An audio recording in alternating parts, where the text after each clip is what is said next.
আসসালামু আলাইকুম এভরিওয়ান।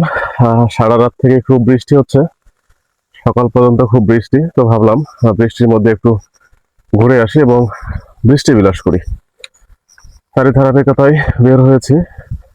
আর বৃষ্টির দিন গ্রামের পরিবেশটা যে কি পরিমাণ সুন্দর, আর সৌন্দর্যগুলোকে যে কি পরিমাণ ভাবে ফুটিয়ে তোলে, এগুলা আপনি গ্রামে না থাকলে কিন্তু বুঝতে পারবেন না।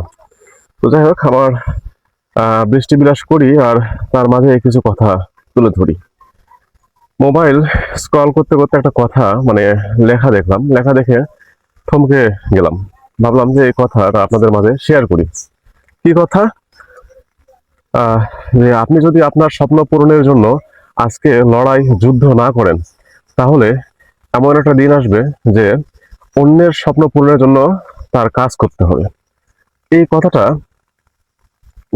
মানে পড়তে যতটা সহজ মনে হচ্ছে, কিন্তু এর গভীরতা কিন্তু বিশাল। এর গভীরে যদি আমরা যেয়ে থাকি, তাহলে বুঝতে পারবো যে এর গভীরতা কতটুকু। চলুন যাই এর একটু গভীরে যেয়ে দেখি যে এর গভীরতা কতটুকু।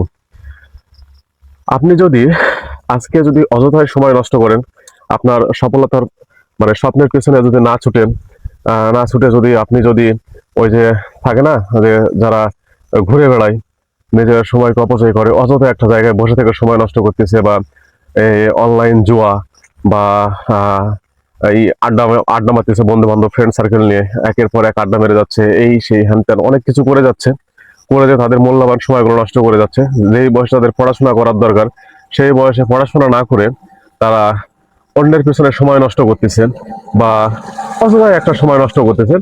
তারা কিন্তু তাদের স্বপ্ন কিন্তু কখনোই পূরণ করতে পারবে না। তারা হয়তো বা তাদের গ্রামের প্রেক্ষাপটে, যেটা দেখি গ্রামের প্রেক্ষাপটে দেখলে দেখা যাবে যে বাবা হয়তো বা বিদেশ আছে, অথবা বাবা জব করে। যাই হোক, এই সবকিছু মিলে দেখবেন যে তাদের এখনকার অবস্থাটা খুব ভালো, খুব সুন্দর, খুব ভালো। তারা অনেক তাদের সময়গুলো অপচয় করে যাচ্ছে।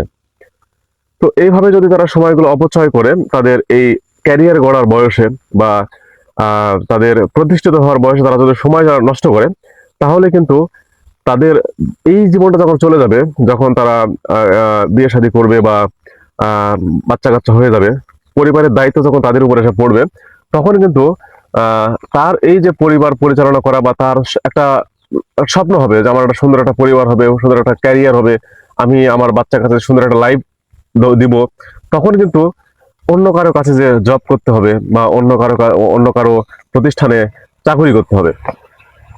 আর আপনি যদি আপনার এই ক্যারিয়ার গড়ার সময়টা যদি সঠিকভাবে পড়াশোনা করতেন, নিজের ক্যারিয়ারের প্রতি ফোকাস রাখতেন, তাহলে কিন্তু এই আপনার আপনার সংসারের দায়িত্ব যখন আপনার কাঁধে এসে পড়তো, তখন কিন্তু আপনার পেছনে হয়তোবা কয়েকজন কর্মচারী থাকতো। কারণ আপনি যার পেছনে, যার কর্মচারীতে চাকরি করতেছেন বা জব করতেছেন, সেই কিন্তু তার যদি অতীত ইতিহাস ঘেটে দেখেন, অতীত ইতিহাস ঘেটে দেখলে কিন্তু দেখতে পাবেন সে কিন্তু তার এই ক্যারিয়ার গড়ার সময়, তার জীবন গড়ার সময় সে কিন্তু অবহেলা করেনি। সে কিন্তু তার ক্যারিয়ার ঠিকই করে গিয়েছে, এবং এভাবে উচ্ছৃঙ্খল জীবন লাইফ লিড করেনি। তার সময়টাকে সে নষ্ট করেনি, তার মূল্যবান সময়টাকে সে কিন্তু কাজে লাগিয়েছে। বিধায় এই কথাটার মানে শেষ যদি করি, তাহলে এটাই দাঁড়ায় যে আপনি যদি আজ আপনার স্বপ্ন পূরণের জন্য যদি লড়াই না করেন, তাহলে এমন একটা সময় আসবে, সেই সময়ে আপনার স্বপ্ন পূরণ করার জন্য অন্যের স্বপ্নের জায়গায় কাজ করতে হবে।